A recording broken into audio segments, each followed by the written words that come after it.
जय श्री कृष्णा दोस्तों।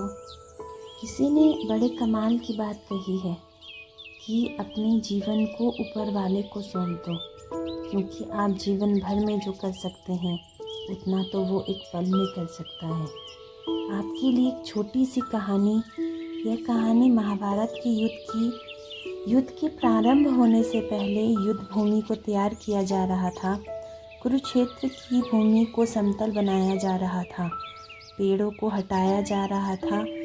उस युद्ध भूमि का मुआयना करने के लिए एक दिन पहले निरीक्षण करने के लिए भगवान श्री कृष्ण और उनके मित्र धनुधर अर्जुन पहुँचे, जो मुआयना कर रहे थे, देख रहे थे तैयारी किस तरीके से चल रही है।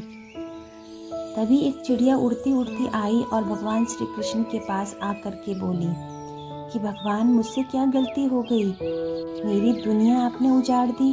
यहाँ युद्ध भूमि को तैयार किया जा रहा है, पेड़ों को गिराया जा रहा है। एक हाथी ने आकर मेरा पेड़ गिरा दिया। मेरा घोंसला उस पर था, वो घोंसला गिर करके ज़मीन पर आ गया। उसमें नन्हे नन्हे बच्चे हैं, हमारी जान बचा लीजिए। भगवान, अब सब कुछ आपके हवाले है। भगवान श्री कृष्ण ने कहा, मैं इसमें क्या कर सकता हूँ? मैं तुम्हारी मदद नहीं कर सकता। यह तो नियति का पहिया है, समय का पहिया घूमता चला जाता है। इससे मैं क्या कर सकता हूँ, बताओ? वो चिड़िया रुआसी होकर के बोली, भगवान, मुझे बस एक इजाज़त दे दीजिए। भगवान ने कहा कि बोलो, क्या पूछना है, क्या इजाज़त चाहिए? तो उस चिड़िया ने कहा कि भगवान, मैं आप पर विश्वास तो कर सकती हूँ ना? भगवान ने हामी भरी। अगले दिन युद्ध शुरू हुआ और युद्ध की शुरुआत से पहले भगवान श्री कृष्ण ने अपने दोस्त अर्जुन से कहा, अपने मित्र से कहा कि मुझे अपना धनुष और एक तीर दे दो, एक बाण दे दो। अर्जुन ने कहा, धनुष सौंपने से पहले पूछा कि केशव, आपने तो प्रतिज्ञा ले ली थी कि आप शस्त्र नहीं उठाएंगे, क्योंकि अर्जुन की भगवान को शस्त्र क्यों उठाना पड़ रहा है? ऐसा क्या हो गया? तो भगवान श्री कृष्ण ने कहा कि उस सामने हाथी देख रहे हो, उस हाथी ने उस चिड़िया का घोंसला गिराया, उस पेड़ को नष्ट कर दिया जिस पर उस चिड़िया का घोंसला था। मुझे कुछ तो करना पड़ेगा। अर्जुन समझ गया। भगवान श्री कृष्ण ने धनुष लिया, एक तीर छोड़ा, लेकिन ये क्या? वो तीर जाकर के हाथी को लगा ही नहीं, उसकी घंटी में लगा और घंटी नीचे ज़मीन पर गिर गई। अर्जुन हंसने लगा, कहने लगा कि माधव, आपसे नहीं हो पाया, मुझे मौका दीजिए, 1 मिनट में उस हाथी को नष्ट कर दूंगा।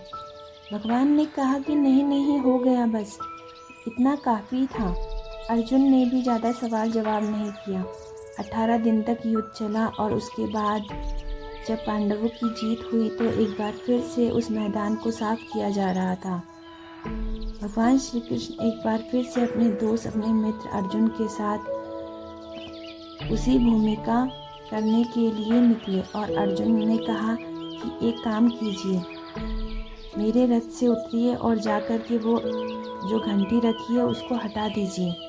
अर्जुन चौंक गया कि हमने तो युद्ध जीत लिया है, हम इतने महान बन चुके हैं और यह मुझे घंटी उठाने के लिए, युद्ध भूमि की साफ सफाई करने के लिए कह रहे हैं। लेकिन जानता था भगवान है, कुछ भी कह सकते हैं।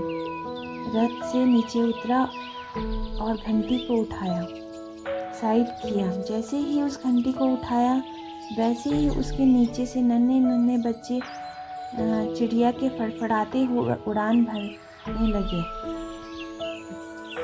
अर्जुन की आंखें नम हो गई। उस घंटी के नीचे था वो घोंसला उस चिड़िया को जो मदद मांगने आई थी।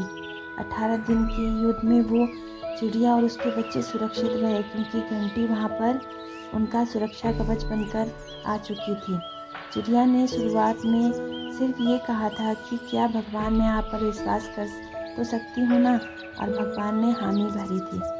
कहानी बहुत छोटी है, लेकिन हमें सिखाती है कि दुनिया में हमारे सामने चाहे जो परिस्थिति आ जाए, एक काम कीजिए, अपने जीवन को ऊपर वाले को सौंप दीजिए, क्योंकि आप जीवन भर जितना कर सकते हैं उससे कहीं ज़्यादा वो एक पल में कर सकते हैं।